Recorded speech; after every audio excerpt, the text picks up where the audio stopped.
بسم اللہ الرحمن الرحیم۔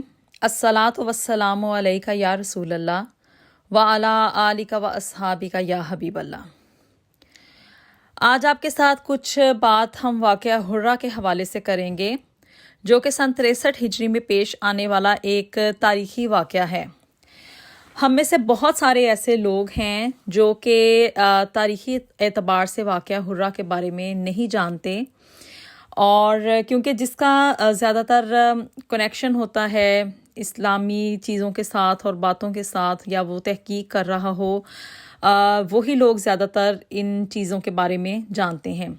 اس واقعے کو آپ کے ساتھ شیئر کرنے کا مقصد یہ ہے تاکہ ان لوگوں کی آنکھیں کھول دی جائیں جو لوگ یہ سمجھتے تھے، یا ان لوگوں کا اگر یہ کہیں نہ کہیں کانسیپٹ ہے کہ یہ واقعہ کربلا میں یزید کا کوئی ہاتھ نہیں ہے، وہ اس کو ایک پوائنٹ آف ریلیف دیتے ہیں، تو ان کا علم جو ہے وہ ٹھیک کر دیا جائے، یا ان کا نظریہ جو ہے وہ ٹھیک کر دیا جائے کہ واقعہ کربلا میں یزید کو ہر چیز کا علم تھا۔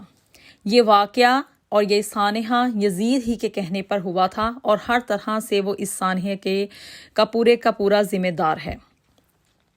کیونکہ کچھ لوگ یہ کہتے ہیں کہ یزید کو بذات خود اس چیز کا علم نہیں تھا، اور صرف اس کے جو فوجی تھے انہوں نے امام حسین کو شہید کر دیا، اور پھر اس کے بعد جب وہ آپ کو لے کے وہاں پہ یزید کے دربار میں گئے تو اس وقت یزید کو اس چیز کا علم ہوا۔ تو ایسا بالکل بھی نہیں ہے، ہرگز بھی نہیں ہے۔ یہ سارے کا سارا سانحہ جو ہے وہ یزید ہی کے کہنے پر ہوا تھا، اور اس کی مکمل ذمہ داری اس یزید لعین کے اوپر ہی جاتی ہے۔ کیونکہ اس کا ثبوت ہمیں یہاں سے ملتا ہے کہ یہ جو واقعہ حرہ ہوا ہے سن 63 ہجری میں، یاد رہے کہ واقعہ کربلا جو ہے وہ سن 61 ہجری میں پیش آیا، اور اس کے بعد یزید نے اپنے جو برے کام اور برے اعمال تھے ان کو جاری رکھا، اور سن 63 ہجری میں جا کے یہ واقعہ حرہ پیش آیا۔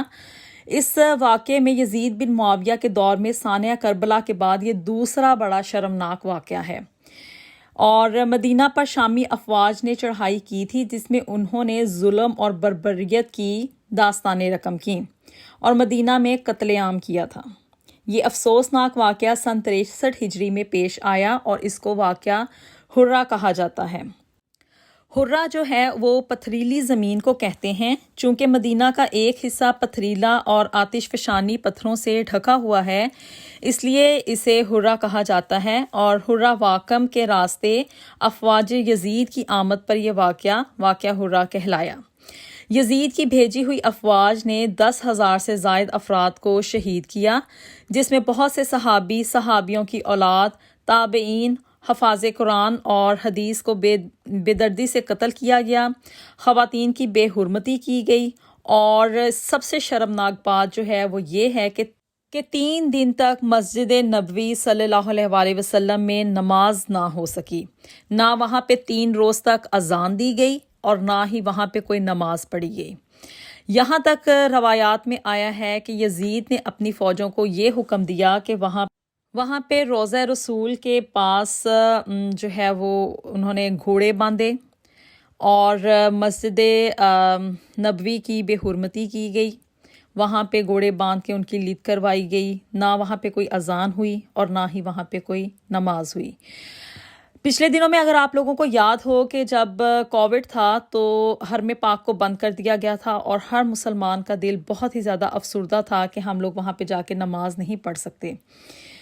تو آپ اندازہ لگائیں کہ جب 3 دن تک یزید نے یہ شرمناک حرکت کی تو اس وقت وہاں پہ موجود مسلمانوں کے دلوں پہ کیا بیتی ہوگی، کہ وہ لوگ ڈر سے نہ تو سر اٹھا سکے اور نہ ہی اس کو اور اس کی افواج کو مسجد نبوی کی حرمت کے لیے روک سکے۔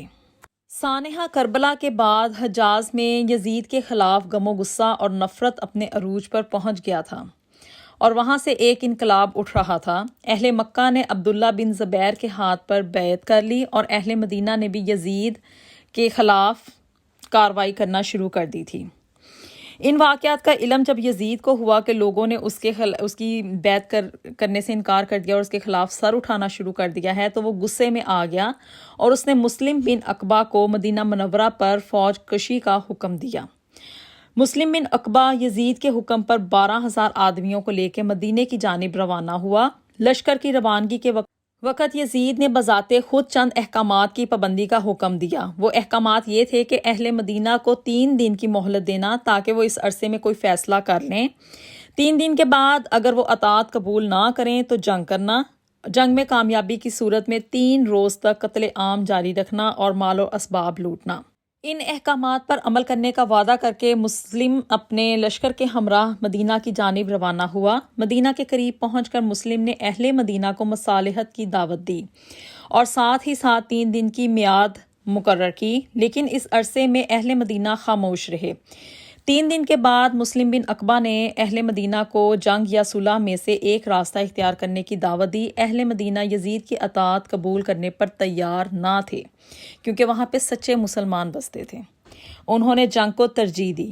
جنگ میں مدنی لشکر کی قیادت صحابی رسول عبداللہ بن حنزہ نے کی، لیکن اہل مدینہ کو شکست ہوئی اور عبد الرحمن بن عوف اور عبداللہ بن نوفل سمیت کئی اکابرین شہید ہوئے۔ مسلم نے فتح حاصل کرنے کے بعد یزید کے حکم کے مطابق قتل و غارت گری کی اور یہ سلسلہ 3 دن تک جاری رہا۔ اس واقعے میں سینکڑوں شرفائے قریش اور انصار کے ہزاروں دیگر قبائل کے آدمی کام آئے۔ 3 دن کے بعد باقی ماندہ لوگوں سے بیعت کرنے پر اصرار کیا گیا۔ ان سے یزید کی غلامی اور جان اور مال کا مالک یزید کو بنانے کر کے عنوان سے جبراً بیعت لی گئی اور انکار کی صورت میں یا یہ کہنے پر کہ میں قرآن و سنت کے پر بیعت کرتا ہوں شہید کر دیا گیا۔ امام زین العابدین بھی پیش ہوئے، لیکن یزید کی ہدایت کے مطابق ان سے کوئی سختی نہ کی گئی۔ مدینہ النبی پر حملہ سن 63 ہجری میں ہوا جو واقعہ حرہ کہلاتا ہے۔ یہ یزیدی عہد کا ایک بہت بڑا شرمناک المیہ تھا۔ تاریخ کے اوراق اس رسوائی سے بھرے پڑے ہیں، کوئی مورخ ایسا نہیں جس نے اسے بیان نہ کیا ہو۔ ابن عقبہ نے تحریک کو کچل دیا اور مدینہ میں بے شمار مسلمانوں اور صحابہ اور تابعین کو تہ و تیگ کیا۔ تاریخ میں یہ لکھا جاتا ہے کہ مسلم بن عقبہ نے مدینہ کو 3 دن تک اپنے لشکر والوں کے لیے مباح کر دیا اور انہوں نے جو چاہا کیا۔ کربلا کے واقعے میں یزید کو سماجی حوالے سے بھی شکست ہوئی تھی، چنانچہ اس نے ابن عقبہ سے کہا تھا کہ امام زین العابدین علیہ السلام کو نہ چھیڑے۔ اس دردناک واقعے میں مہاجر اور انصار سے 1700 افراد اور دوسرے مسلمانوں میں سے 10,000 لوگ قتل ہوئے۔ تاریخ دان یہ لکھتے ہیں کہ یزیدی فوج نے مدینہ کے لوگوں کو بھیڑ بکریوں کی طرح سے ذبح کیا۔ زمین پہ گرے ہوئے خون کی فراوانی تھی اور قدم رکھنے کی جگہ تک نہ تھی۔ مہاجرین اور انصار اور ان کی اولادوں اور مجاہدین بدر کو قتل کیا گیا اور باقی ماندہ لوگوں سے یزید کے غلاموں کی حیثیت سے بیعت لی گئی۔ تمام مورخین لکھتے ہیں کہ مسلم بن عقبہ نے اس قدر بے گناہ لوگوں کا خون بہایا کہ وہ مصرف کہلایا۔ اس واقعے میں ہزاروں خواتین کو جبری طور پر زنا کا نشانہ بنایا گیا تھا، جس سے بن باب کے بے شمار بچے پیدا ہوئے، کیونکہ یزید نے حکم دے دیا تھا اپنی فوج کو کہ ان کے اوپر مدینہ کی خواتین جو ہیں وہ حلال کر دی گئی تھیں، اور یزیدی فوجوں نے ان کے ساتھ زنا کیا اور پھر بعد میں بن باب کی کافی ساری اولاد پیدا ہوئی۔ تقریباً کہا جاتا ہے کہ 1000 کے قریب بچے بن باب کے پیدا ہوئے۔ حموی لکھتا ہے کہ مسلم بن عقبہ نے خواتین کو اپنے فوجیوں کے لیے مباح کر دیا تھا۔ سیوطی لکھتے ہیں کہ حسن بصری نے واقعے کو یاد کرتے ہوئے کہا، خدا کی قسم اس واقعے میں کسی کو بھی نجات نہیں ملی، زیادہ تر صحابہ اور دوسرے مسلمان مارے گئے، مدینہ کو لوٹا گیا اور 1000 کنواری لڑکیوں کے ساتھ زنا کیا گیا۔ اس کے بعد حسن بصری نے آیت استرجاع میں انا للہ و انا الیہ راجعون کی تلاوت کرتے ہوئے کہا، حضرت محمد صلی اللہ علیہ وسلم نے فرمایا تھا، جس نے اہلیان مدینہ کو ہراساں کیا اس پر خدا، ملائکہ اور تمام انسانوں کی لعنت ہے۔ کسی مورخ نے ان تمام باتوں سے اختلاف نہیں کیا، حتیٰ کہ صحابہ کرام نے اس کی مذمت کی اور تابعین نے ان واقعات کو اسی طرح افسوس اور دکھ کے ساتھ بیان کیا ہے۔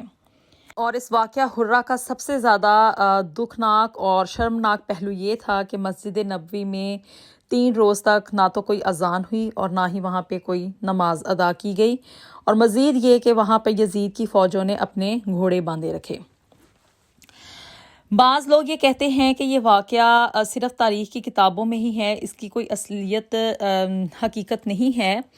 تو ان لوگوں کے لیے صرف یہی ہے کہ اگر وہ کوئی ایسا بیان لا سکتے ہیں کہ وہ اس واقعے کی تردید کر سکیں تو وہ اس کو ضرور لے کر آئیں، کیونکہ یہ تمام واقعات سب قدیم ترین مورخین نے اسی طرح بیان کیے ہیں۔